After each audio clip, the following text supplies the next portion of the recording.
خیمے کے باہر کھڑی لوگوں کو روٹی کے ٹکڑوں پہ لڑتے ہوئے دیکھتی تھی۔ جنہیں مکمل روٹی مل جاتی ان کے چہرے خوش ہو جاتے اور کچھ آدھی ادھوری روٹی لاتے ہوئے مایوس رہتے تھے۔ ان دنوں وہ احسار کا جذبہ بھی دیکھتی تھی۔ عورتیں دوسری عورتوں کو اپنے خیمے آنے کا کہتی تھیں، بہن اپنے بچے کو میرے خیمے میں لوٹا دو، تمہارا تو اب تک جلس رہا ہے۔ قربانی تو ان لوگوں پہ ختم ہوتی تھی جب رنا کو کسی توانا مرد کو آدھی روٹی کھا کر آدھی دان کرتے ہوئے دیکھتی تھی۔ بھائی ہمارا پیٹ بھر چکا، یہ روٹی تم اپنے بچے کو کھلا دو، کب سے ننھی جان بلک رہا ہے۔ تشکر کے وہ آنسو، مصیبتوں سے نکلنے کی وہ امید رنا کے دل کو موم کر دیتی تھی۔ شام میں سارے مرد خیموں سے نکل کر ذرا آگے میدان میں جا بیٹھتے تھے جہاں وہ رات دیر تک رکھوالی کیا کرتے، ایک جاگتا تو ایک سوتا۔ مستقبل کے عزم بنائے جاتے تھے، ماضی کے قصے دہرائے جاتے، چائے کی پیالی نہ سہی پانی کے گلاس پہ بھی گھنٹے گزر جاتے تھے۔ عورتیں ایک جگہ ٹولی بنا کر بیٹھ جایا کرتی اور اپنے غم سناتی۔ کوئی جائیدادیں چھوڑ آئی تھی، کسی نے گھر والوں کی جان کھوئی تھی، کئیوں کی عصمت دری کی گئی تھی، لیکن بلا کے حوصلے تھے جو آج بھی نہ ٹوٹے تھے۔ ایسے قدم تھے جو اب بھی واپسی کے بجائے آگے بڑھنے کو تیار تھے۔ وہ جب کسی 16-17 برس کی لڑکی کے چہرے پہ اداسی دیکھتی تب اسے کامل یاد آتا تھا۔ دل سے خون رسنا کیا ہوتا ہے اسے معلوم ہو جایا کرتا تھا۔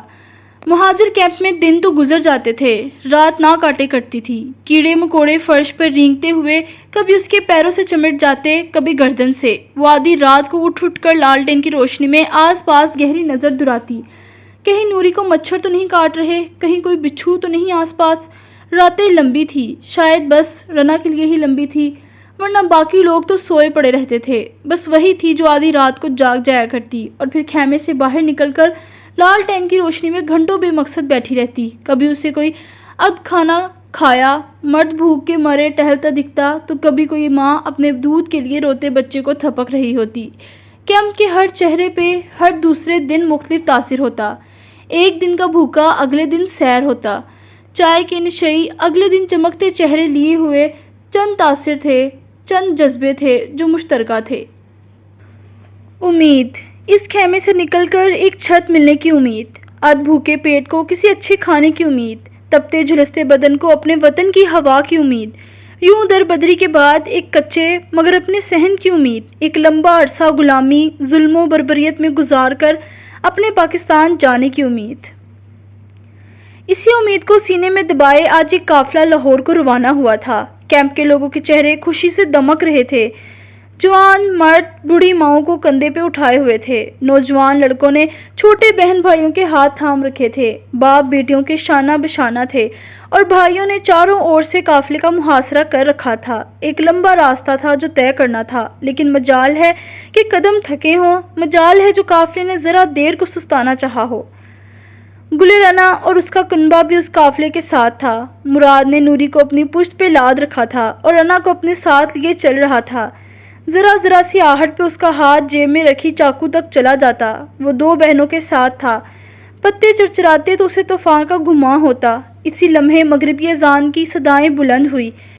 کئی روزہ دار اپنی مشک میں بھرے پانی سے گلا تر کرنے لگے تھے۔ راستے میں کئی جگہ پانی کے بڑے بڑے کین بھی نظر آئے تھے، کئی ٹھنڈے مٹکے۔ اسی پہر بھی پانی کے کئی ٹھنڈے مٹکے قافلے کے ساتھ تھے۔ روزہ دار اور بچے بوڑھے پانی دیکھ کر مچل اٹھے تھے، ہر ایک اپنی پیاس بجھانا چاہتا تھا، سو بھر بھر کر پانی پیا۔ سب سے پہلے مردوں اور بچوں کو پانی پینے دیا گیا۔ جو ہی مرد حضرات پانی پی کر پیچھے ہوئے، عورتیں آگے آنے لگی، لیکن پانی پینا شاید ان کا بخت نہیں تھا۔ مرد اور بچے خون تھوک رہے تھے۔ چند عورتیں اور لڑکیاں جنہوں نے پانی پی لیا تھا، ان کی آنکھیں ابلنے کو تھی، پانی میں زہر تھا، اور اب لوگوں کے چہرے سبز پڑ رہے تھے۔ تاریخ دان لکھیں گے کہ 1947 میں ظلم و بربریت کی داستانیں رقم کی گئی، فسادات ہوئے، قتل و غارت ہوئے، دنگے ہوئے، لیکن تاریخ دان اگر خون تھوکتے ان مسلمانوں کو دیکھ لیں، ان کی عصمت لٹا کر آئی بہنوں اور چاقو چھریوں سے زخمی بھائیوں کے بدن دیکھ لیں تو کچھ مختلف لکھیں گے۔ پھر تاریخ دان 1947 کو فسادات کا سال نہیں، نسل کشی کا سال لکھیں گے، فسادات کو ظلم لکھیں گے اور دنگوں کو بدماشی لکھیں گے۔ مراد اس تپتی زمین پہ گرا تڑپ رہا تھا۔ رنا دھیرے سے اس کے قریب بیٹھ گئی۔ باقی عورتیں چینخ رہی تھی، نوحہ کر رہی تھی، اپنے سامنے اپنے مردوں، بچوں، رشتہ داروں کو مرتے دیکھ کر گریہ زاری کر رہی تھی، لیکن رنا پہ کمال کے حوصلے اترے تھے۔ وہ بے آواز آنسو بہا رہی تھی، دل پہ جیسے گھونسے پڑ رہے تھے، لیکن وہ چپ چاپ بس مراد کو سر کو اپنی گود میں رکھے آنسو بہا رہی تھی۔ اس کے بھائی کو سانس لینے میں دقت ہو رہی تھی، اس کی ناک، اس کے منہ سے خون نکل رہا تھا۔ وہ کچھ کہنا چاہتا تھا، اپنی بہن کو حوصلہ دینا چاہتا تھا، شاید خود کو بچا لینے کی تدبیریں بتا لینا چاہتا تھا۔ رنا نے اپنا سر نفی میں ہلایا، جیسے اسے کچھ کہنے سے روکا ہو۔ پڑھو، لا الہ الا اللہ محمد رسول اللہ۔ وہ روتے ہوئے، آنسو بہاتے ہوئے دہرا رہی تھی، پڑھو مراد، پڑھو، لا الہ الا اللہ محمد رسول اللہ۔ خون تھوکتی زبان، قبض ہوتی سانس اور پرواز ہوتی روح کے درمیان ایک روزہ دار نے کلمہ مکمل کر لیا تھا، اور پھر اس کی آنکھیں کھلی رہ گئی، بدن ڈھیلا پڑ گیا، ساری تکلیف ختم ہو گئی، سارے درد دور جا سوئے۔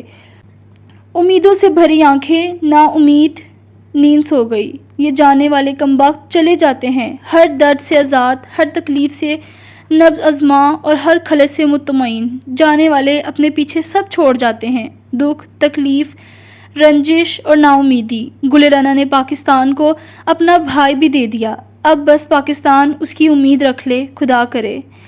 آس پاس عورتیں رو رہی تھیں، مردوں کے حوصلے ٹوٹ رہے تھے اور بچے خوف زدہ تھے۔ ملک یوں ہی نہیں بن جایا کرتے۔ 2 دن گزر چکے تھے۔ پچھلے دنوں والے زہر کے واقعے کے بعد ایک مرتبہ پھر فساد برپا ہوا۔ سکھ واہے گرو دا خالصہ واہے گرو دی فتح چلاتے ہوئے آئے، کھنجر چلائے، تلواروں سے سر دھر کاٹے، زندہ جسموں کو آگ سے جلایا۔ ہندوؤں نے لٹ چکے قافلے ایک بار پھر لوٹے، مال، جان، عورتیں، کمبخت کچھ بھی پیچھے نہ چھوڑا۔ کئی ہزار کا مجمع اب بس 150 لوگوں پہ محیط تھا، وہ 150 لوگ جنہیں مسلم لیگ نے اس عطاب سے بچا لیا تھا۔ 13 اگست کی رات تھی، صبح ہونے میں بس چند گھڑیاں باقی تھی۔ نوری کا ریڈیو آج بھی اپنی آواز سارے جہاں کو سنا رہا تھا۔ 13 اگست 1947، یہ آل انڈیا ریڈیو لاہور ہے۔ آپ ہمارے اگلے اعلان کا انتظار کیجیے۔ گل رنا ملگجے سے لباس میں ملبوس تھی، جس کے دامن، سینے اور بازوؤں پہ خون کے دھبے تھے۔ اصل رنگ تو جانے کہاں کھو چکا تھا، اور چہرہ دھوئے کئی دن بیت چکے تھے۔ مسلم لیگ کے رضاکاران جماعت روز آتی، کھانا لاتی، کپڑے دیتی، امید دیتی کہ بس آج ایک نیا قافلہ پاکستان کی اور نکلے گا۔ لوگوں کے پاس اب کھونے کو کچھ نہیں بچا تھا سوائے امید کے۔ چند پل یوں ہی پڑے رہنے کے بعد وہ نوری کو بازو سے نیچے اتار چٹائی پہ لٹاتی باہر نکل آئی۔ صبح کا ملگجا اندھیرا، آتی صبح اور چھٹتے اندھیرے میں اس نے ایک منظر دیکھا، ایک ایسا منظر جو اس کی آنکھوں کو پتھرا گیا۔ سانس ایک لمحے میں سینے میں قید ہوا اور دل اتنی زور سے دھڑکا کہ آواز میلوں دور تک گئی۔ کامل حشام رضاکاروں کی جماعت کو ہدایت دے رہا تھا۔ وہ اسے دیکھے گئی، پلک جھپکے، سانس لیے بغیر، ایک انجانے سے خیال کے تحت کامل نے نظر موڑ کر دیکھا، اور کئی لمحات کے لیے وہ بھی ساکت ہو گیا۔ آس پاس کی ساری آوازیں بند ہو گئیں، سارے مناظر دھندلے پڑ گئے، اندھیرا چھٹ گیا، اور گل رنا اسے اتنی روشنی نظر آئی کہ اس کی آنکھیں چبھنے لگیں۔ کئی لمحے وہ دونوں اپنی اپنی جگہ کھڑے ایک دوسرے کو دیکھتے رہے۔ گل رنا اس منظر کو کئی بار دیکھ چکی تھی اپنے خیالات میں۔ ہر بار جب وہ اس کی جانب قدم بڑھاتی، وہ ایک برم کی مانند غائب ہو جاتا۔ آج وہ اس کی طرف قدم بڑھا رہا تھا، اور گل رنا کہیں دور، بہت دور غائب ہو جانا چاہتی تھی، لیکن نہیں ہو سکی۔ کچھ انسانوں کے معاملے میں بہت بے بس ہوا کرتے ہیں۔ تم واپس کیوں نہیں گئی رنا؟ کئی لمحے بعد وہ کیمپ سے ذرا فاصلے پہ تھا۔ 2 بڑے بڑے پتھروں پہ ایک دوسروں کے آمنے سامنے بیٹھے، لالٹین کی زرد روشنی آج بھی ان کی ساتھی تھی۔ چائے کے بھاپ اڑاتے کپ آج بھی ان کے ہاتھوں میں تھے۔ واپسی کا سفر طویل ہو گیا، ورنہ میں نے تو آپ کی بات مان لی تھی، لیکن میں نے تو سنا تھا گل رنا وقت کے آمرین کی بھی نہیں سنتی۔ مردوں کو سنی سنائی پہ یقین نہیں کرنا چاہیے کامل، زندگی مشکل ہو جاتی ہے۔ کامل نے چائے کا کپ ہونٹوں سے لگا لیا، گرم گرم مایا حلق کو جلا گیا۔ اور بتاؤ، کیا تم نے عظیم ہونے کے اصل معنی جان لیے؟ گل رنا بیگم نے پھر کتنے لوگوں کی مساحی کی؟ گل کو نہ جانے کیوں اس کے لہجے میں حد تک سے محسوس ہوئی۔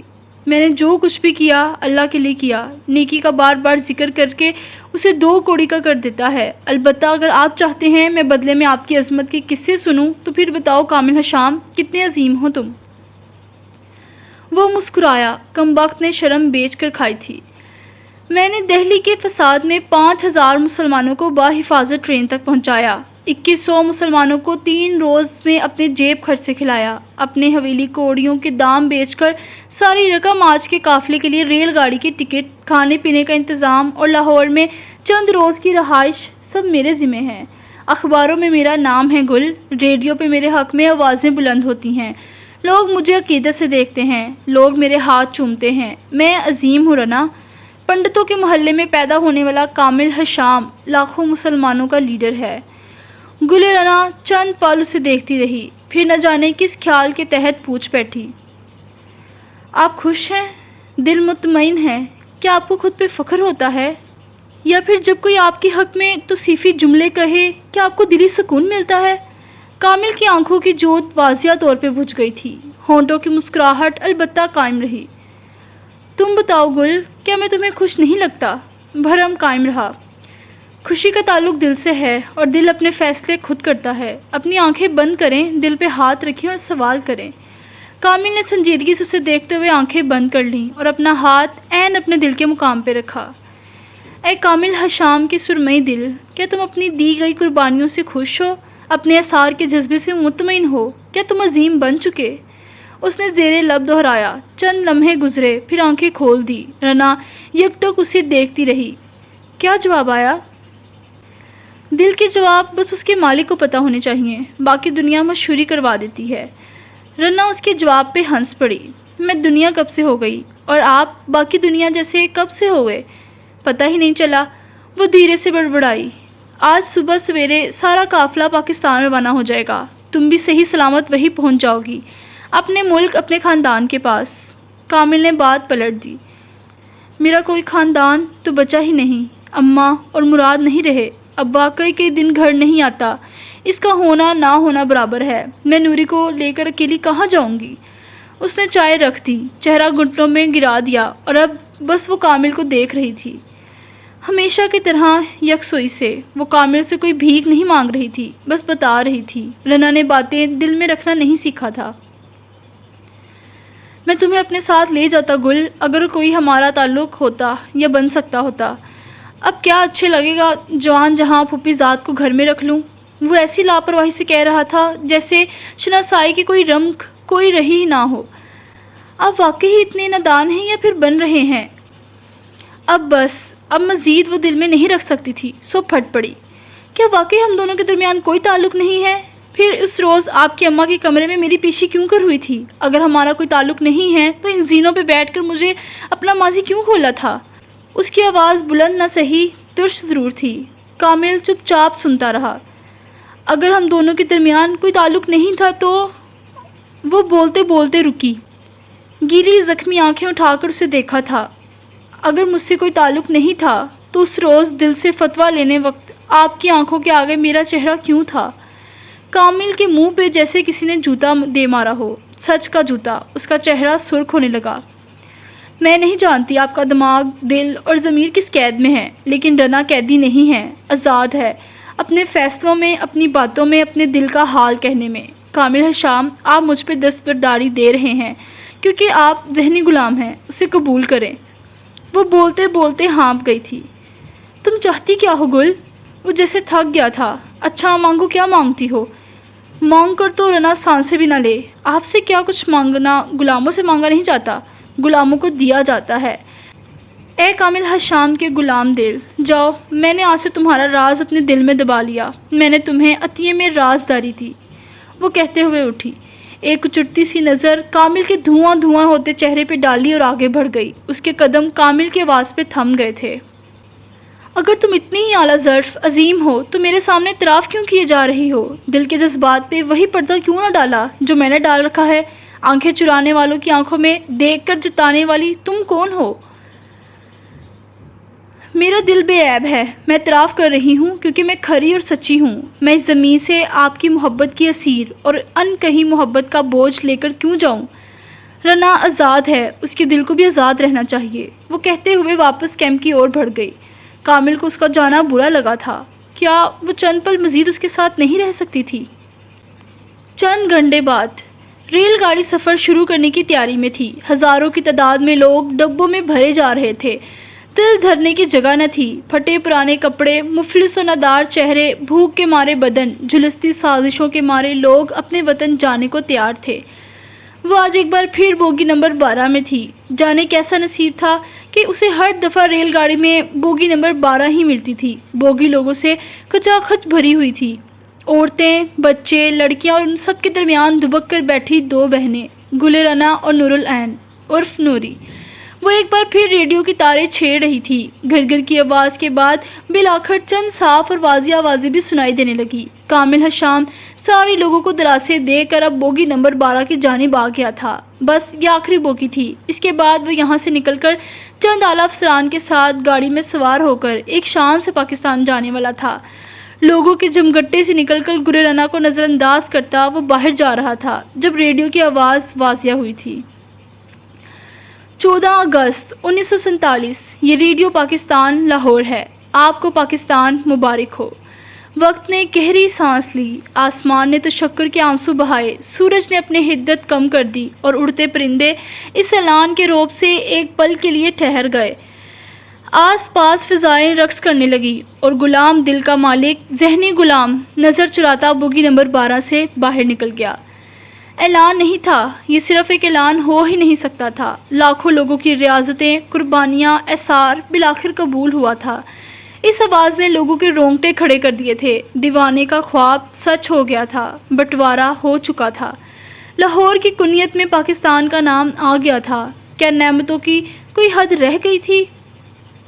پیغام بار بار دہرایا جا رہا تھا۔ مرد سجدے میں گر پڑے، عورتیں آوازوں کے ساتھ رونے لگی، نوعمر لڑکے لڑکیاں جوش سے نعرے لگانے لگے تھے، بڑے بوڑھوں نے دعا کے لیے ہاتھ اٹھا لیے۔ گل رنا کی آنکھوں سے آنسو بہہ رہے تھے۔ بالآخر اسے وہ خواب پورا ہوتا نظر آیا تھا جس کے لیے وہ اپنا آدھا خاندان گنوا چکی تھی۔ لیکن کچھ خواب شاید پورے ہو کر بھی ادھورے رہ جاتے ہیں۔ پاکستان کی حدود کے باہر ریل گاڑی میں چند لوگ سوار ہوئے، ماتھے پہ سرخ پٹیاں باندھے لوگ ہاتھوں میں ہتھیار لیے اندر داخل ہوئے۔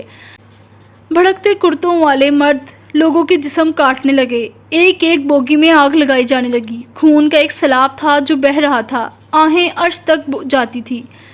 بوگی نمبر 12 کی گل رنا نے اپنی بہن کو خود سے لپٹا لیا، لیکن کب تلک کسی نے اسے بالوں سے کھینچ کر باہر نکالا اور پے در پہ اس کے پیٹ، سینے اور پسلیوں میں چاقو مارتے چلے گئے۔ اس کی آنکھیں ابل رہی تھی۔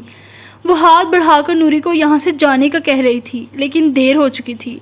مشتعل لوگوں نے اس کی چھوٹی بہن کے پیٹ میں تلوار گھسا دی۔ بچی تڑپنے لگی۔ اسی لمحے لوگ اتر گئے۔ چند لمحوں کا کھیل تھا اور سب تباہ ہو گیا۔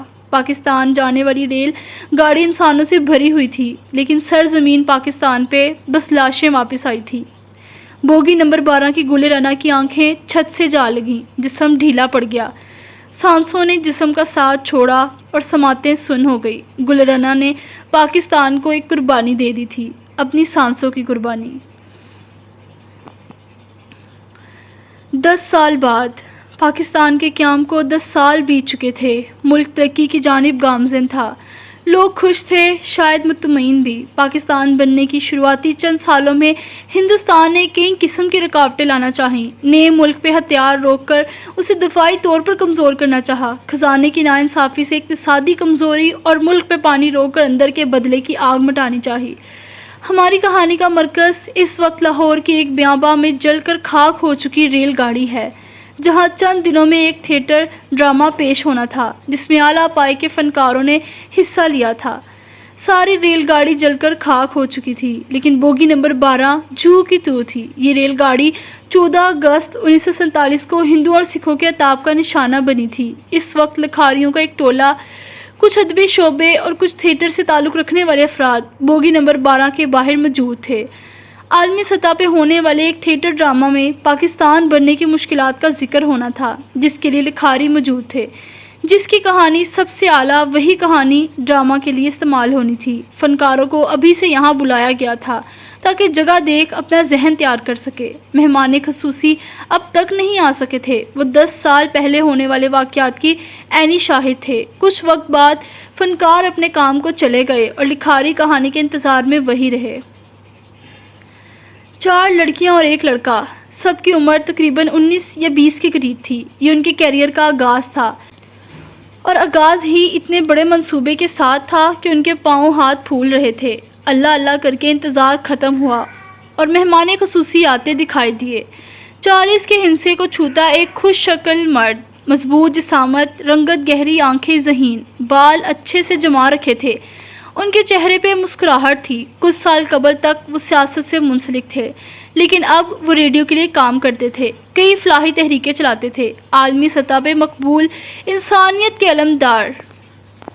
کامل حشام آج بھی اخباروں کی سرخیوں میں تھا۔ وہ قریب چلا آیا تو تمام لکھاریوں نے اسے سلام کیا۔ عقیدت تھی کہ کیا اس آدمی سے نظر نہ ہٹتی تھی۔ لوگ اس کے لیے دیوانے تھے، باتیں بس اس کی جاتی اور اس کی سنی جاتی تھی۔ لکھاریوں سے بات کرتے ہوئے اس کی گردن تفاخر سے اٹھی تھی۔ کامل ان سے بات کر رہا تھا جب اسے بوگی نمبر 12 کے دروازے سے کوئی جھانکتا نظر آیا۔ کوئی شناسائی کی سی رمق تھی۔ اس نے مڑ کر دیکھا، لیکن سوائے ایک پلو کے اسے کچھ اور نظر نہ آیا۔ اس نے حیرت سے گردن واپس موڑ لی، یوں ہی شاید کوئی خیال ہو۔ وہ ایک بار پھر اپنی مخصوص مسکراہٹ کے ساتھ لوگوں سے بات کرنے لگا۔ تھوڑی دیر بعد وہ 5 لکھاری اور کامل حشام ایک ٹینٹ کے نیچے بیٹھے تھے۔ کامل حشام اتنا جاذب نظر، نرم اور پرخلوص تھا کہ اس سے رعب سا محسوس ہوتا تھا۔ سر، کیا آپ نے ان تمام لوگوں کی مدد کی تھی جس نے آپ سے مدد مانگی، یا پھر کوئی ایسا تھا جس کی آپ چاہ کر بھی مدد نہ کر پائے؟ انم کی بات پہ ایک لمحے کو کامل تھم گیا۔ اسے آج بھی وہ آنکھیں یاد تھیں، ان کی التجا یاد تھی۔ وقت پر لگا کر اڑا تھا، لیکن کامل حشام آج بھی بوگی نمبر 12 میں قید تھا۔ کئی لمحے وہ جواب نہ دے سکا تو انم نے گلا کھنکار کر اسے متوجہ کیا۔ اصل میں اس لیے پوچھ رہی ہوں تاکہ اس وقت کی بے بسی بھی لکھ سکوں۔ کچھ لوگ ایسے تھے نا جو چاہ کر بھی مدد نہ کر پائے۔ ایسا کوئی انسان، کوئی حالات نہیں ہوتے جب آپ کسی کی مدد کرنا چاہیں اور نہ کر سکیں۔ کئی بار آپ خود غرض ہو جاتے ہیں اور بس۔ اس نے پچھلی بات کا جواب نہیں دیا، لیکن جس بات نے اس کے دل اور دماغ کو ہلا دیا تھا اس کا جواب ضرور دیا۔ اب کوئی دوسری لکھاری اس سے کوئی سوال کر رہی تھی۔ جب کامل نے ایک بار پھر اسے دیکھا، اس نے وہی شال اوڑھ رکھی تھی، وہی آنکھیں، وہی آدھا نقاب۔ برقعے کے اوپر پہنی شال لہراتے ہوئے وہ ایک بار پھر آنکھوں سے اوجھل ہو گئی، اب کہ اس کے ماتھے پہ پسینے کے ننھے ننھے قطرے ابھرے۔ کیا وہ برہم تھا یا پھر اندیکھا سچ؟ یہ کیا ہو رہا تھا؟ یہ کیا تھا؟ آنکھوں کا دھوکہ یا پھر یاد کا تازہ ہونا؟ وہ ایک بار پھر اس ریل گاڑی کے سامنے تھا۔ بچپن میں اس نے پنڈت جی سے سنا تھا کہ جہاں جو انسان مرا ہو اس کی آتما وہی منڈلاتی ہے، یہاں تک کہ اسے مکتی نہ مل جائے۔ سر، مجھے یہ پوچھنا تھا کہ کیا 10 سال پہلے آپ نے کوئی ایسا واقعہ دیکھا جب اپنوں نے ہی اپنوں سے ہاتھ چھڑا لیا ہو، یعنی ہندو اور سکھ نہیں، اپنے مسلمان بہن بھائی؟ کامل نے ماتھے پہ آئے پسینے کو پونچھا۔ نہیں، ایسا کچھ نہیں ہوا تھا۔ قربانی اور اثار کا جذبہ اس دور میں بے تحاشا تھا۔ لوگ ایک دوسرے کے لیے کچھ بھی کرنے کو تیار تھے۔ اس نے یہ نہیں بتایا کہ وہ وہی شخص ہے جس نے اپنی ہی محبت سے دستبرداری دی تھی۔ چائے پئیں گے کامل حشام؟ آواز پہ اس نے کرنٹ کھا کر پیچھے دیکھا۔ نقاب سے جھلکتی سیاہ آنکھیں، سیاہ برقع، نیلی چادر۔ اسے سانس لینے میں دشواری ہوئی۔ چند لمحے کے لیے وہ بالکل ششدر رہ گیا۔ وہ اپنی جگہ سے اٹھ کھڑا ہوا۔ سیاہ آنکھیں اسے دیکھ رہی تھی۔ کامل کو اپنی آنکھوں پہ یقین نہ آیا۔ وہ آج 10 سال بعد یوں اپنے روبرو سے دیکھ رہا تھا۔ روحیں ہوتی ہیں، وہ واپس آتی ہیں، بات کرتی ہیں۔ بچپن کا پڑھایا پاٹ سچ بن کر سامنے آیا تھا۔ جناب، آپ ٹھیک ہیں؟ نومی نے اسے کندھے سے پکڑ کر اس کا رخ اپنی جانب کیا۔ کامل نے واپس تیزی سے گردن موڑی، لیکن اب وہاں کوئی نہیں تھا۔ اس کی ٹانگیں لرز رہی تھی، دل بے تحاشا دھڑک رہا تھا۔ کیا تم لوگوں کے ساتھ رنا بھی آئی ہے؟ گل رنا، وہ بھی لکھاری بننا چاہتی تھی۔ وہ بوگی نمبر 12 کی مسافر تھی۔ کیا تم لوگوں نے اسے دیکھا ہے؟ وہ ایک آس سے ان سب کے چہرے دیکھ رہا تھا۔ 10 سال ایک سراب کے پیچھے بھاگنا مذاق نہیں تھا۔ 10 سال وہ قیدی رہا تھا، محبت کا، ضمیر کا، گل کی سیاہ آنکھوں کا۔ ہم نے ایسی کسی لکھاری کا نہیں سنا جناب۔ کیا معلوم وہ لکھاری نہ بن سکی ہو، کیا معلوم اسے آزادی نہ مل سکی ہو۔ نومی نے لا علمی سے کندھے اچکائے، باقی سب بھی متفق تھے۔ کامل کی رنگت واضح طور پہ سفید پڑ چکی تھی، اس کا دل بے چین ہو رہا تھا۔ یہ نظر کا دھوکہ نہیں تھا، یہ کچھ تھا، کوئی سچ، کوئی ادھوری کہانی۔ وہ لکھاری بن گئی ہو، خواب پورے ہو جاتے ہیں، آزادی ہر ایک کے لیے ہوتی ہے۔ سب لوگ ٹکر ٹکر کر اس کا چہرہ دیکھنے لگے۔ کامل دھیرے سے دوبارہ اس کرسی پہ بیٹھ گیا، اب کہ اس کے اندر بے واضح بے چینی تھی، وہ بس کسی طرح یہاں سے چلے جانا چاہتا تھا۔ سر، میں محبت کی کہانی لکھ رہی ہوں، فوزیہ نے کہنا شروع کیا۔ اگر آپ کو برا نہ لگے تو کیا میں آپ سے کچھ سوال کر لوں؟ جی پوچھیں، میں یہاں جواب دینے ہی آیا ہوں۔ اس نے ماحول ہلکا پھلکا کرنا چاہا۔ کیا آپ نے 10 سال پہلے اس برزخ کے عالم میں کوئی ایسا مرد دیکھا تھا جس نے اپنی محبت سے آنکھیں پھیر لی ہوں، یا پھر کسی قسم کی مراد کے لیے دل کی خوشی قربان کر دی ہو؟ اور اگر آپ نے ایسا مرد دیکھا تھا تو آپ اس کے بارے میں کیا کہیں گے؟ چند لمحے وہ غائب دماغی سے اسے دیکھتا رہا۔ اسے کبھی لکڑی کی ستون کے پیچھے کوئی پلو لہراتا نظر آتا، کبھی اسے اپنے قریب کوئی آہٹ محسوس ہوتی۔ کامل حشام کا دل اچھل کر حلق میں آ رہا تھا، اسے لگا یہ وہم ہے، یہ شاید بوگی نمبر 12 کو ایک بار پھر اپنے سامنے دیکھ اس کی تمام یادیں تازہ ہو رہی تھیں۔ میں کسی کو جانتا ہوں جس نے ایسا کیا تھا اور وہ پچھتا رہا ہے، وہ بس ایک موقع کی تلاش میں ہے، بس ایک بار اسے اپنی غلطی ٹھیک کرنے کا موقع ملے اور وہ سب کچھ ٹھیک کر سکے۔ کاش اسے ایک بار وہ موقع مل جائے، وہ غائب دماغی سے کہہ رہا تھا، دل دماغ کہیں دور اٹکا تھا۔ سر، میرا ایک سوال ہے۔ اب کہ بشرا نے سوال کرنا چاہا مگر کامل اٹھ کھڑا ہوا۔ ہم اس بیٹھک کو کل دوبارہ شروع کر لیں، میری طبیعت کچھ ناساز ہے، وہ غائب دماغی سے کہہ رہا تھا، اور پھر بغیر کسی کا جواب سنے وہ وہاں سے نکلتا چلا گیا۔ اسے تکلیف ہو رہی تھی، اسے خوف آ رہا تھا، اسے محبت یاد آ رہی تھی۔ لکھاری اسے حیرت سے جاتے ہوئے دیکھتے رہ گئے۔ اگلی صبح وہ وقت سے پہلے آ گیا تھا۔ آج کچھ فنکار اور ہدایت کار بھی جمع تھے۔ کامل حشام ایک شخصیت تھا۔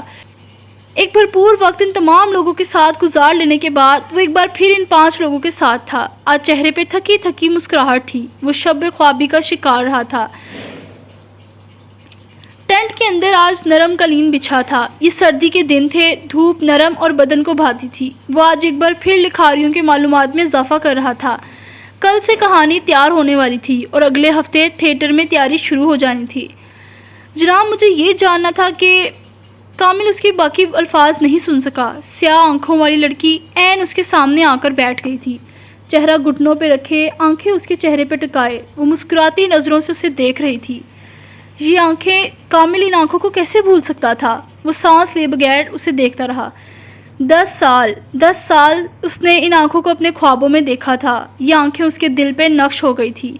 وہ ان آنکھوں کو کیسے بھول سکتا تھا؟ کل تک یہ سب اسے ایک وہم لگا، لیکن آج وہ حقیقت بن کر سامنے بیٹھی تھی۔ وہ دھیرے سے اپنی کرسی سے اٹھ کر نیچے آ بیٹھا۔ لوگ اسے دیکھ رہے تھے، اسے کوئی پرواہ نہیں تھی۔ رنا اس کے سامنے تھی، اسے باقی ساری دنیا جھوٹ لگی۔ وہ عین رنا کے سامنے بیٹھ گیا، اس کی آنکھیں دیوانہ وار ان سیاہ آنکھوں کو دیکھ رہی تھی۔ کامل کو اندازہ نہیں ہو سکا مگر اس کا چہرہ گیلا ہو رہا تھا۔ اس نے ہاتھ بڑھا کر اپنے سامنے بیٹھی لڑکی کو چھو کر دیکھنا چاہا، اس کا ہاتھ ہوا میں معلق رہ گیا۔ لڑکی نے گردن ایک جانب ڈھلکا دی، یوں جیسے اسے ستا رہی ہو۔ میں نے کئی سال تمہارا انتظار کیا ہے رنا۔ اس کے لبوں سے دھیرے سے چند الفاظ نکلے۔ آس پاس بیٹھے لڑکھاریوں کی حیرت کی انتہا نہ رہی۔ کامل اب تک کسی طلسمی لمحے کے زیر اثر اسے تکتا رہا۔ اسی پل وہ اٹھ کھڑی ہوئی۔ کامل بے حد یقینی سے اس کے ساتھ اٹھ کھڑا تھا۔ رنا، میری بات سنو، خدا کے لیے مت جاؤ۔ جناب، آپ ٹھیک ہیں؟ آپ کی طبیعت ٹھیک ہے؟ فکر مند سا نومی فوراً اس کے قریب چلا آیا۔ نقاب والی لڑکی اسے دور جا رہی تھی، کامل اس کے پیچھے جا رہا تھا۔ جب نومی نے اسے کندھوں سے تھام کر روکا، انم پانی لیے کھڑی تھی اور فوزیہ بے تحاشا حیرت سے اسے دیکھ رہی تھی۔ جناب، آپ کی طبیعت خراب لگ رہی ہے، آپ کو گھر جانا چاہیے۔ مجھے جانے دو، مجھے رنا کے پاس جانے دو، وہ اس طرف گئی ہے، مجھے وہاں جانا ہے۔ اس نے کہا تھا وہ بوگی نمبر 12 کا سفر میرے ساتھ کرنا چاہتی تھی، مجھے اس کے ساتھ جانے دو۔ وہ خود کو چھڑواتا ہوا بھاگ رہا تھا۔ نومی نے اسے روکنا چاہا لیکن روک نہ سکا، وہ کسی جادوئی لمحے کے زیر اثر تھا۔ 10 سال وہ اسے اپنے وہم میں دیکھتا رہا تھا، آج 10 سال بعد وہ حقیقت تھی، اور اگر حقیقت نہ تھی تو اسے گلرانا کا سراب ہی کافی تھا۔ جلی ہوئی تباہ شدہ ریل گاڑی آج بھی اس بیاباں میں کھڑی تھی جہاں نیا ریل بند تیار ہو رہا تھا۔ مزدور اپنے کام میں لگے تھے۔ کچھ مزدور اسی ریل گاڑی کی بوگیوں کے ٹکڑے کر رہے تھے تاکہ ان کو یہاں سے لے جانے میں آسانی ہو۔ کامل نے اسے بوگی نمبر 12 میں جاتے دیکھا، سو اسی طرف دیوانہ وار لپکا۔ وہ اندر آیا تو خون اور ہڈیوں کی بدبو آج بھی ویسی تھی۔ وہ کھڑکی کی طرف چہرہ کیے بیٹھی تھی۔ کامل نے اپنی رگوں میں سکون اترتا محسوس کیا۔ وہ دھیرے دھیرے چلتا ہوا آیا اور اس کے سامنے آ کر بیٹھا۔ نقاب سے جھلکتی سیاہ آنکھیں وقت کی گردشوں کے بعد بھی اپنا سحر نہ کھو سکی تھی۔ یہ تم ہو نا گلرنا؟ میں جانتا ہوں یہ تم ہو۔ جانتی ہو میں نے تمہارا کتنا انتظار کیا ہے؟ وہ کسی بے سکونی، کس بے تابی سے پوچھ رہا تھا۔ یہ لمحہ، یہ وصل اسے خواب لگا، زندگی اسے جنت لگی۔ 10 سال پہلے کامل حشام نے تم سے آنکھیں چرا کر غلطی کی تھی رنا۔ آج 10 سال بعد میں یہاں تمہارا مجرم بن کر موجود ہوں۔ تم میری آزادی تھی رنا، تمہارے بعد میں غلام ہو گیا ہوں۔ مجھے اس غلامی سے نکالو خدا کے لیے۔ وہ اس کے سامنے ہاتھ باندھے ہوئے تھا۔ رنا یک تک اسے دیکھ رہی تھی۔ کامل شرمندہ تھا، بے چین بھی۔ 10 سال قبل امرتسر کے اس باغ میں نے تم سے جھوٹ کہا تھا۔ میری آنکھوں نے اس روز تمہارا چہرہ دیکھا تھا، دل نے تمہارے حق میں فتویٰ دیا تھا۔ میرے ساتھ چلو رنا، مجھے آزادی دلواؤ۔ اس نے آگے بڑھ کر ایک بار پھر اسے چھونا چاہا، مگر وہ بدک کر دور ہٹی۔ کامل کے دل کو دھکا سا لگا۔ گل رنا نے کبھی اس کی پیش قدمی نہیں ٹھکرائی تھی۔ رنا میں کبھی بھی عظیم نہیں بن سکا، میرا دل کبھی بھی مطمئن نہیں ہو سکا، میرے لیے آزادی رہی ہی نہیں، خدا کے لیے مجھے اس غلامی سے نکالو۔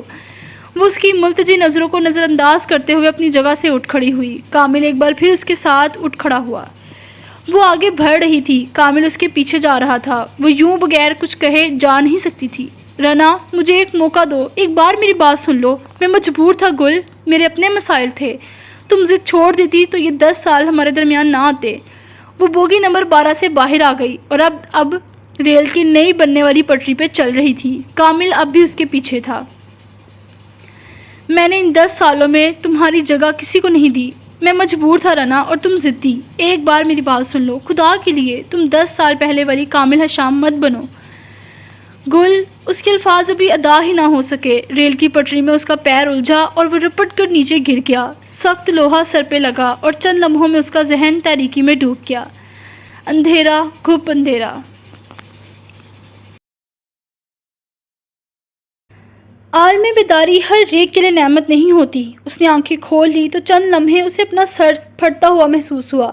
وہ اپنے گھر میں تھا، اتنا اندازہ تو اسے ہو گیا تھا۔ سر میں درد کی ٹیسیں اٹھ رہی تھی، حلق سوکھ رہا تھا۔ چند لمحے یوں ہی پڑے رہنے کے بعد وہ اٹھ بیٹھا، سر کو ہاتھوں میں گرا دیا، اور کچھ دیر قبل ہونے والا واقعہ ایک جھماکے سے اس کے ذہن میں آیا۔ اس نے تیزی سے بستر سے پیر نیچے اتارے۔ اس کے پیروں میں چپل نہیں تھی، لیکن وہ گھر میں دیوانہ وار بھاگتا ہوا نیچے جا رہا تھا۔ پھٹتا ہوا سر، خشک ہوتا ہوا حلق، اسے کسی چیز کی پرواہ نہیں تھی۔ اپنی گاڑی میں بیٹھتے ہوئے اس نے چابی لگائی۔ ملازم اس کے آگے پیچھے تھے، وہ اسے روک رہے تھے، لیکن وہ نہیں سن رہا تھا۔ لاہور کی سڑکوں پہ اس کی گاڑی اپنی پوری رفتار سے بھاگ رہی تھی۔ بالآخر وہ دوبارہ اس بیاباں میں آ گیا جہاں وہ جلی ریل گاڑی تھی، لیکن اب وہاں وہ جلی ریل گاڑی نہیں تھی۔ کامل کو اپنا دل رکتا ہوا محسوس ہوا۔ مزدور اب اپنا سامان باندھے گھر جانے کی تیاری کر رہے تھے۔ کامل پھٹی پھٹی نگاہوں سے اس خالی جگہ کو دیکھ رہا تھا۔ اسے اب بھی یقین نہیں آ رہا تھا جب ایک ادھیڑ عمر مزدور کی نظر اس پہ پڑی۔ وہ مخلص سے فکر مندی سے آگے بڑھ آیا۔ کامل بابو، آپ ٹھیک تو ہیں نا؟ صبح آپ کی طبیعت بہت خراب ہو گئی تھی، اب کیسے ہیں؟ یہاں سے ریل گاڑی کہاں گئی؟ بوگی نمبر 12 کہاں ہے؟ وہاں گل تھی، میری گل۔ بوگی نمبر 12 کہاں ہے؟ اس کا چہرہ گیلا تھا، حلق دکھ دے رہا تھا۔ بوڑھے مزدور نے تعصب سے سر ہلایا۔ 1.5 سال سے یہاں کام کر رہا ہوں بابو، وہ نیلی چادر والی لڑکی نہیں، آتما ہے۔ کامل حشام جہاں تھا وہی تھم گیا۔ اسے دنیا اپنی سر پہ گھومتی محسوس ہوئی۔ کئی بار ہمیں بھی نظر آئی ہے، بھولے بھٹکوں کو راستہ دکھاتی ہے اور راتوں میں لالٹین لے کر گھومتی ہے۔ میرے ساتھ جو مزدور کام کرتا ہے اس نے بتایا تھا کہ 10 سال پہلے کسی حادثے میں اس کی موت ہو گئی، تب سے بیچاری کی آتما یہاں سے وہاں بھٹک رہی ہے۔ بھگوان اس کی آتما کو شانتی دے۔ وہ ہندو مزدور دعائیا لہجے میں کہتا کامل کا کندھا تھپکتا آگے بڑھ گیا۔ کامل اب تک سن تھا، ساکت، شل۔ پھر دھیرے دھیرے وہ اس پتھریلی زمین پہ بیٹھ گیا۔ اس کی آنکھیں نیم مردہ ہو گئی، گردن میں پھندا تنگ ہونے لگا۔ وہ جس آزادی کی امید پہ یہاں آیا تھا وہ اب نہیں رہی تھی۔ کامل حشام ایک بار پھر غلام بن گیا۔ کاش میں اسے مکتی دلا سکتا، میں گل کو نہیں بچا سکا، وہ ساری زندگی یوں ہی رہے گی اور یہ گناہ میرے حصے میں آیا۔ وہ زمین پہ بیٹھا بڑبڑا رہا تھا، ٹینٹ کی اور اس کی پشت تھی۔ پنڈتوں کے محلے سے آیا شخص روحوں کے بھٹکنے پہ ایمان لا چکا تھا اور اب ساری عمر کی قید اس کا وقت تھی۔ اس نے آدھی زندگی مسلمانوں کے ساتھ گزار دی، لیکن جس کے دل میں کھوٹ ہو وہ کبھی دین دنیا کا نہیں ہو سکتا۔ کامل حشام کا اصل وہی پنڈتوں کا محلہ، اور وہ آج بھی وہی تھا، دل سے بھی دماغ سے بھی۔ اب ذرا کی نظر موڑ کر ٹینٹ سے نکل کر اپنے گھر جو جاتے 6 لکھاری کو دیکھو تو 1 منٹ 6؟ ہاں بالکل 6۔ چھٹی لکھاری نے نیلی چادر اوڑھ رکھی تھی، اس کی سیاہ آنکھیں بالکل اپنی بہن کی آنکھوں جیسی تھی۔ تم نے کہا تھا اگر ہم نے تمہاری بات مان لی تو تم اس کہانی کے مقابلے میں حصہ نہیں لوگی، اب تم اپنی بات پہ قائم ہونا، فوزیہ اپنے ساتھ چلتی نیلی چادر والی لڑکی سے کہہ رہی تھی۔ نورالعین کی بات پتھر پہ لکیر ہوتی تھی، یہاں سوال کی گنجائش نہیں ہوتی تھی۔ لڑکی نے چادر سر سے سرکا دی، بس آنکھیں اسے اپنی بڑی بہن سے لی تھیں اور شاید اعتماد بھی۔ نور، کیا تمہاری بڑی بہن لکھاری بننا چاہتی تھی؟ اس نے کچھ نہ کچھ تو لکھا ہوگا۔ بکتا ہے کامل حشام، گل رنا کبھی لکھاری نہیں بننا چاہتی تھی، اس کی تمام کہانیاں میرے لیے تھی۔ وہ اکھڑ اور بدتمیز ہو گئی تھی، وقت نے اسے بدل کر رکھ دیا تھا، یہ گل رنا کی نوری نہ تھی۔ ویسے نوری اب بتاؤ تمہیں آخر کیا ملا اس آدمی کے ساتھ یہ سب کر کے؟ مجھے تو اب وہ اچھا خاصا پریشان لگ رہا ہے۔ نومی کو صدمہ لگا تھا، اس نے میری بہن سے کہا تھا آزادی ہر ایک کے لیے ہوتی ہے، غلط کہا تھا، آزادی ہر ایک کے لیے نہیں ہوتی، کل گل رنا کے لیے نہیں تھی، آج سے کامل حشام کے لیے نہیں ہوگی۔ نفرت، بے تحاشا نفرت تھی اس کے لہجے میں۔ تمہیں کیا لگتا ہے اسے ہمارے اس ڈرامے پہ یقین آ گیا ہوگا؟ انم کو اب بھی شک تھا۔ نورالعین مسکرائی، فریب کار مسکراہٹ، انتقامی مسکراہٹ۔ کم وقت پنڈتوں کے محلے سے آیا ہے، مرنے کے بعد روحوں کی زندگی، 7 جنم اور آتماؤں کا اپنے انتقام کے لیے واپس آنا، ان سب پہ اس کا یقین کامل ہے۔ آزاد زمین کے ٹکڑے پہ ضرور آیا ہے لیکن ذہنی غلامی ساتھ لایا ہے، اب جب تک زندہ رہے گا غلام رہے گا۔ لکھاری اب دور جا رہے تھے، ان کی آوازیں معدوم ہوتی جا رہی تھی، اور پھر اگلے کئی سالوں بعد بھی کامل حشام بوگی نمبر 12 کو نہیں بھول سکا، وہ اس نیلی چادر کو نہیں بھول سکا اور گل رنا کو بھی نہیں بھول سکا۔ اس نے اپنی زندگی کے آخری دن بھی ایک بے یقین غلامی میں گزارے، سکون کی نیند اسے کبھی نہ آ سکی، وہ راتوں میں اٹھ بیٹھتا تھا، اسے روحوں کا خوف سونے نہیں دیتا تھا، اسے گل رنا کی موت کا غم کھا رہا تھا، وہ ذہنی غلام تھا اور اس نے اپنی بقایا زندگی غلامی میں گزار دی۔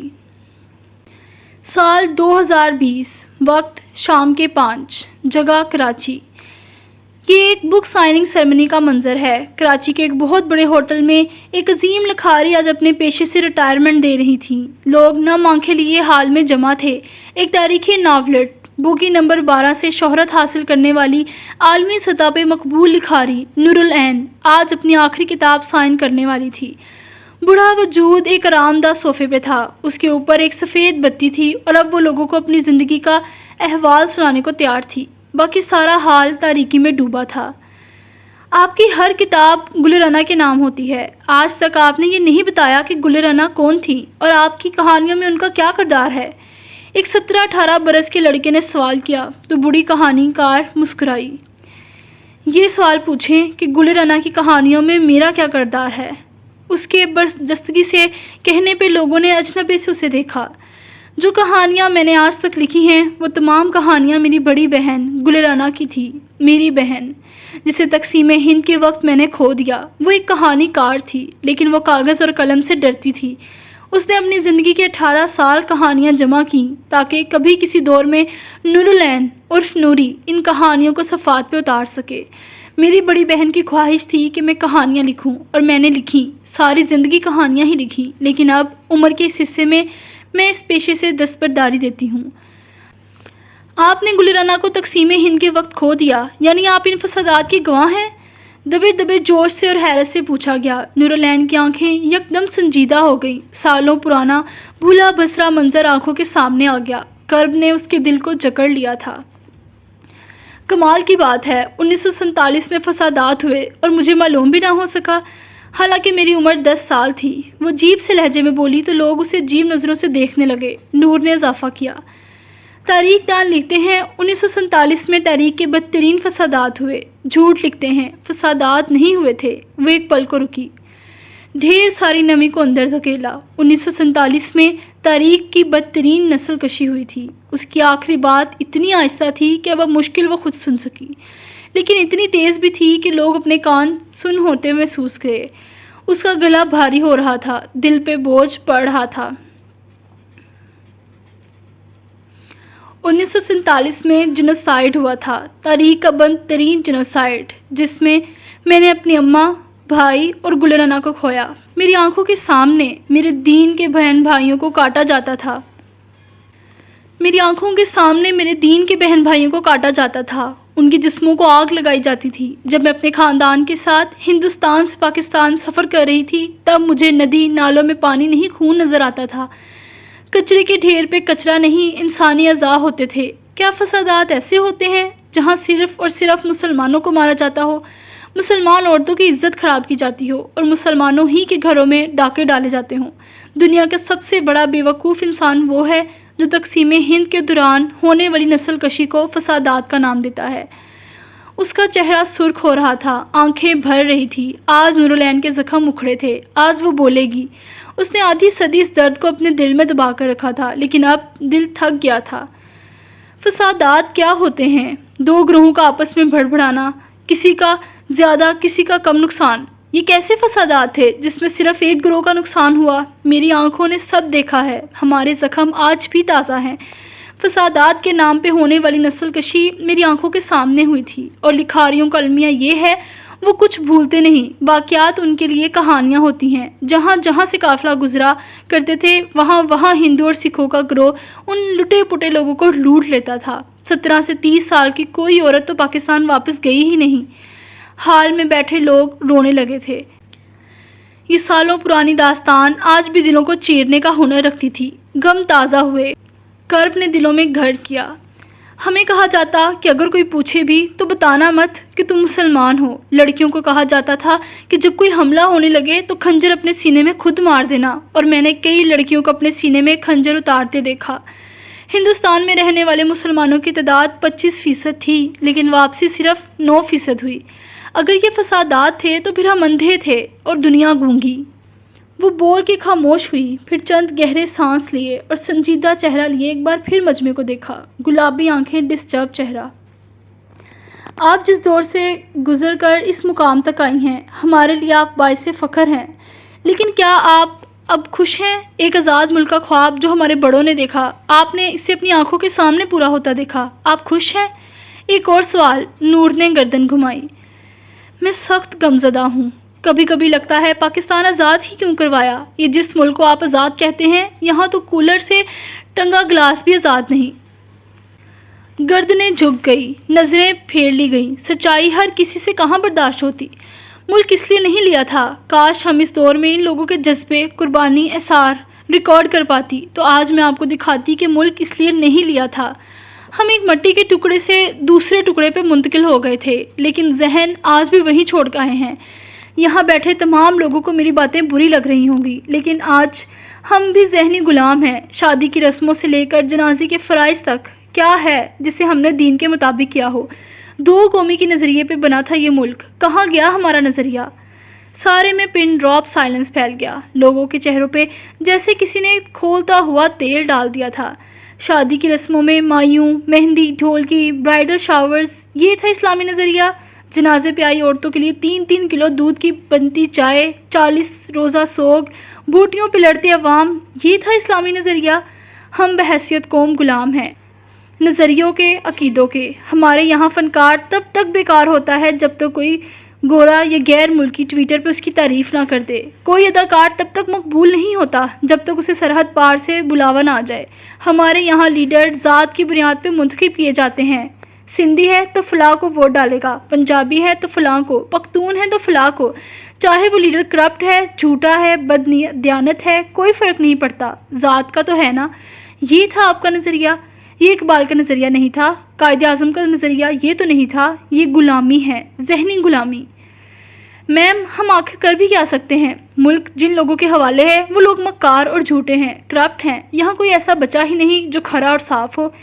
ہم اگر تباہی کے دہانے پہ ہیں تو وجہ صرف اور صرف سیاست دان ہے۔ نورالعین تنزیہ مسکرائی۔ اس ملک کی تباہی کے پیچھے آپ ہیں، میں ہوں، یہ ہیں اور وہ بھی ہیں۔ وہ ہاتھ اٹھا اٹھا کر لوگوں کی نشاندہی کر رہی تھی۔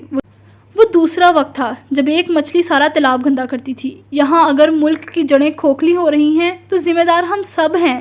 ملک کیسے چلتا ہے، کیسے امیر ہوتا ہے، قرضہ کیسے اترنا ہے، اس نے رخ کے اطراف میں نظر درائی۔ ہر کوئی دم سادے ہوئے تھا۔ ملک خزانے سے امیر ہوتا ہے اور خزانہ ٹیکس سے بھرتا ہے۔ آپ لوگوں میں صرف ایک اٹھ کر کہہ دے کہ میں ملکی ٹیکسز میں کسی قسم کی کوتاہی نہیں کرتا۔ اے سی، فریج، مختلف مشینری استعمال کرنے کے بعد بھی پورا بل دیتا ہے۔ جب بجلی کنڈا لگا کر چوری کی جائے تو چور بس سیاست دان کو نہ کہا جائے۔ جب موبائل، گاڑیاں، اسمگل شدہ اشیاء بغیر ٹیکس سے خریدی جائیں تو بددیانت سیاست دان کو نہ کہیں۔ ہم سب ایک جتنے شامل ہیں اس ملک کی بربادی میں۔ اگر آپ کو لگتا ہے فلاں لیڈر اقتدار میں آتے ہی سب ٹھیک کر دے گا تو آپ غلط ہیں۔ بدلاؤ کی شروعات آپ سے ہوتی ہے۔ بتاؤں کیسے؟ وہ خاموش ہوئی تو لوگوں کو اس کے کہنے کی بے چینی ہونے لگی۔ اگر ملک کی بجلی آپ نہیں بچائیں گے تو محلے والے بھی نہیں بچائیں گے۔ اگر کچرا آپ نہیں سمیٹیں گے تو کوئی اور بھی نہیں سمیٹے گا۔ گیس کے چولہے جلتے چھوڑ دیں گے تو بند کرنے والا کوئی نہیں آئے گا۔ آپ کو لگتا ہے آپ ایک بجلی، گیس، پانی بچا کر کیا کریں گے؟ آپ کا پھینکا ہوا ایک شاپر کیا کچرا پھیلائے گا؟ اگر باقی کی 22 کروڑ عوام بھی یہی سوچنے لگی تو کیا ہوگا؟ ہال میں بیٹھے لوگوں کے چہرے سفید پڑنے لگے۔ حقیقت کا تھپڑ بہت زور سے لگتا ہے۔ جانتے ہیں وہ دو قومیں الگ کیوں ہوئیں؟ صدیاں ساتھ گزارتی تھی لیکن آخر کیوں ایک وقت پہ خیال آیا کہ اب الگ ہو جائیں؟ یہ وقت ہے کہ قدم اٹھایا جائے۔ بٹوارا ایک بہت بڑی بات ہوتی ہے۔ یوں ہی شام کی بیٹھک میں چائے پیتے پیتے خیال نہیں آ جاتا کہ چلو میاں اب بٹوارا کرتے ہیں۔ یہ سگنلز ہوتے ہیں جو بٹوارا کرواتے ہیں۔ ہندوستان میں مسلمانوں کی آبادی والے علاقے میں عید کے روز دنگے ہونے لگے تھے کیونکہ انہیں لگتا تھا یہ ان کا ملک ہے۔ یہ مسلمانوں کے لیے سگنل تھا کہ اب باہر نکلا جائے۔ اب جب آپ عید پہ اپنے گھر مٹھائی اور کپڑوں سے بھر دیتے ہیں اور فطرانے بھول جاتے ہیں، یہ وقت ہے آپ کے سگنل کا۔ اس نے ہمیشہ بس لکھا تھا، آج وہ بول رہی تھی، لوگوں پہ لازم تھا کہ اسے سنا جائے۔ مسلمانوں کے بچوں کو مندر میں تعلیم دی جانے لگی تھی۔ کنویں سے پانی نکالنے کے لیے ہمیں گھر سے برتن لانے پڑتے تھے۔ یہ تھے اس دور کے مسلمانوں کے سگنلز۔ اب جب بڑی عید پہ جب قربانی کے جانور سیدھے کاٹ کر گوشت فریج میں رکھ دیے جاتے ہیں، یہ سگنل ہے بدلاؤ کا۔ یہ دور بھی قربانی اور اثار کا ہے۔ یہ دور بھی جنگ کا ہے، خود سے جنگ، کیونکہ جب تک آپ نہیں بدلیں گے ملک نہیں بدلے گا۔ وہ چند پل بالکل خاموش ہو گئی۔ لوگ شرمندہ تھے، ان کو ہونا بھی چاہیے تھا۔ میری بہن گل رنا نے اس ملک کے لیے کئی خواب دیکھے تھے، لیکن پھر ایک روز بوگی نمبر 12 میں نے اسے کھو دیا۔ خواب ختم نہیں ہوتے، آنکھیں بدل جاتی ہیں، یہ میں نے اس روز سمجھ لیا تھا۔ میں اس بوگی کی واحد سروائیور تھی، لیکن میرا سفر اب ختم ہو رہا ہے۔ میں نے قربانیاں دی ہیں، اب آپ کی باری۔ آپ ہیں بوگی نمبر 12 کے نئے مسافر۔ بوڑھی کہانی کار اپنی کہانی ختم کر چکی، اب وہ اسٹیج سے پلٹ رہی تھی۔ کوئی اس کی ویل چیئر گھسیٹ رہا تھا۔ بوگی نمبر 12 کی واحد سروائیور اپنا فرض پورا کر چکی تھی، اب کس کی باری تھی؟ ریل گاڑی کے سفر میں ایک دھرتی سے دوسری دھرتی، کچھ خواب آنکھوں کے، کچھ خیال نئے خطے کے، ان سب کے درمیان کئی لوگ چلے۔ وہ لوگ جنہوں نے جانیں لٹائیں، وہ کہ جنہوں نے عصمتیں برباد کروائیں۔ ان کی آنکھیں الوہی خواب بنتی تھی، ان کے ارادے کئی عزم بنائے تھے۔ وہ لوگ اب نہیں، وہ خواب برباد ہوئے، وہ قربانیاں رائگاں گئیں۔ کیا خواب، عزم، حوصلے، ہمتیں، جدوجہد، قربانیاں، کیا یہ سب یوں ہی غائب ہو جاتا ہے؟ خواب ختم نہیں ہوتے، آنکھیں بدل جاتی ہیں، عزم سے دستبرداری نہیں دیتے، انہیں کسی اور کو سونپ دیتے ہیں۔ حوصلے ٹوٹتے نہیں، کسی اور کے کندھے پہ رکھے جاتے ہیں۔ مجھ سے سوال کرتے ہو وہ آنکھ کون سی ہے، وہ کندھے کس کے ہیں، وہ حوصلے کون جٹائے گا؟ عزیز من تم، ہاں تم ہو نیک خواب، مضبوط کندھے، جواں عزم، نئے حوصلے، ہاں تم، بس تم ہو بوگی نمبر 12 کے نئے مسافر۔